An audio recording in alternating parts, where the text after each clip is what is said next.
Hi there. I'm Matt Hensley. I'm going to be giving you a speech today on the reason why I think global warming is not real.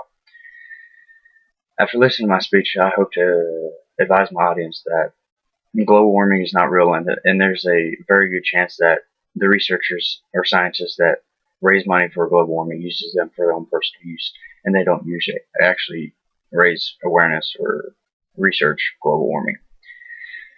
I believe that global warming is not real, and the scientists that have been raising money to research global warming has been using it for their own personal reasons.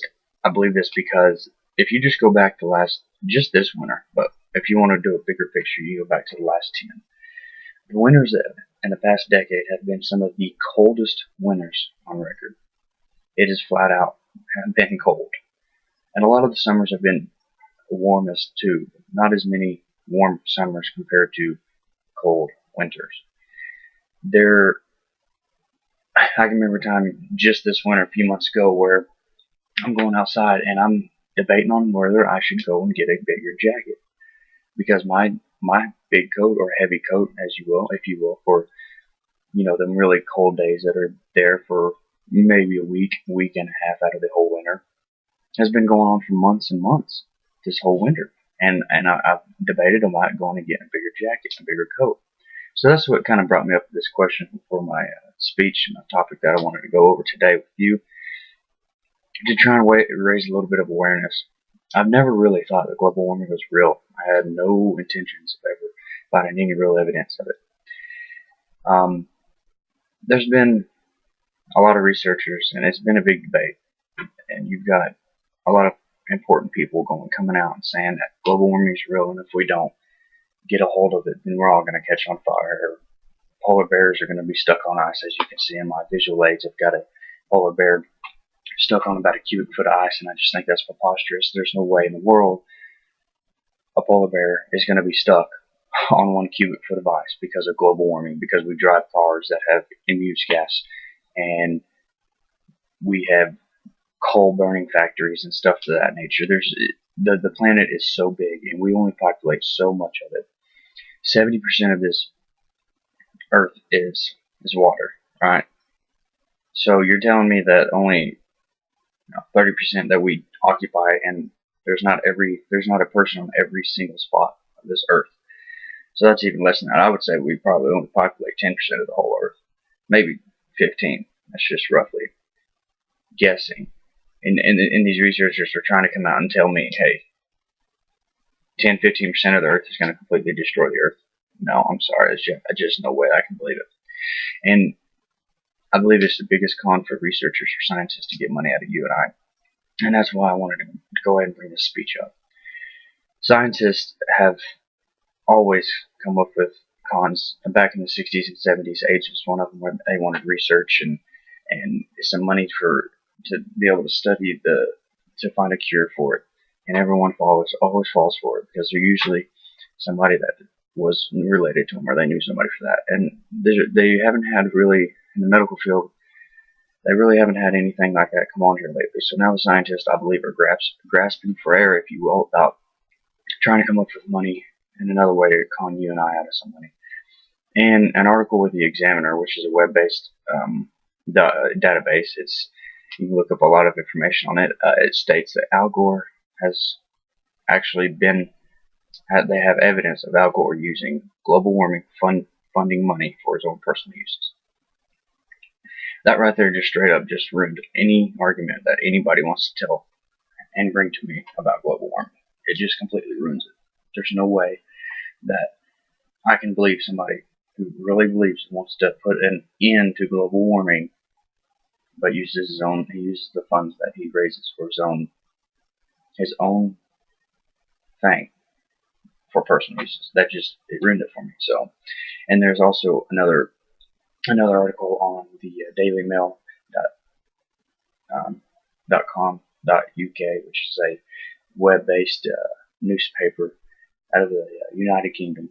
It just states that they've done research, and they've done years and years of research on scientists that have used the funded money from global warming for their own personal uses, or their own or other research topics that they can't quite deal with to see if they can't make more money off of something else, and it's just a big old con.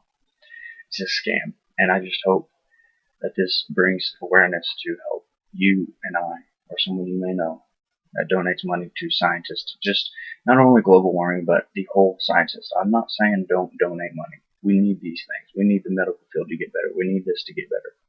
The whole purpose of my speech is to inform, is to help each and every one of us investigate, research, and make sure our money is going to the right spot. I believe that we should donate, and I think that's not what I'm getting at here. So, with the media as well, I want to bring that up in my speech, because the media has done a magnificent job of making you and I believe whatever they want us to. It's simple as that, folks. It's the truth. Whether you want to believe it or not, it's propaganda. Every time you turn on a news media channel, you just got to be able to sit back and watch and understand, hey, okay, yeah, that's propaganda, or okay, no, that's not. We've got to, as a society, be able to pinpoint what is and what isn't a piece of propaganda from the media, okay? And the global warming is often one of those. They usually do it right when it's on our mind too. When it's 125 degrees outside in the summer, exaggeration just a bit, but there's some parts of the country of North America that does get that high out in Arizona and stuff. That's when the media is going to come out and talk about global warming. They're not going to do it in the middle of winter when it's 0 degrees outside in New York, or in Montana you've got negative 13 or something like that. They're not going to come out about it because that's the media doing propaganda. And so-called these scientists are going to do the exact same thing. They're not going to come out and ask for money in the middle of winter. It's just, they're not going to do it because they realize that global warming, that's 6 months from now. As a society, where right now we think about the now, we don't think about the future or in the past. So as we start to warm up this summer, I advise each and every one of us just kind of be aware, understand, and make good decisions about where our money is going. So with my speech coming to a close, I'd just like to close with, don't be afraid. We're only here on this earth for, I think the national average is about 78 years a person lives. And if the earth catches on fire between now and the time that I'm 78 years old, then I'm sorry, that national average is going to go down a bit, but I'm just saying there's other things that we can be spending our money on than giving them to somebody else to research global warming that isn't true. There has been many news articles on why global warming is real, and I just hope that this brings up to awareness so that you and I can do more research before we start to donate anywhere. I pulled up global warming on an image site right back here, as you can see on my visual aids, and this bottom one right here, it's got the earth on fire. It's somebody holding the earth with their bare hands, and the earth is on fire. If an uninformed individual is looking at this and they're trying to do a little research on global warming, first thing that's going to pop in their mind is, oh my gosh, this could be a bad thing. Global warming, we need to fix it right now. And that's how you draw it in, as a piece of propaganda. So that's why I put it on my board, because I wanted to hit on that for a minute. I want people to be informed and know what they're doing and the decisions that they're making. And I sure hope that with this speech I've raised that awareness. Thank you for listening and watching. Bye.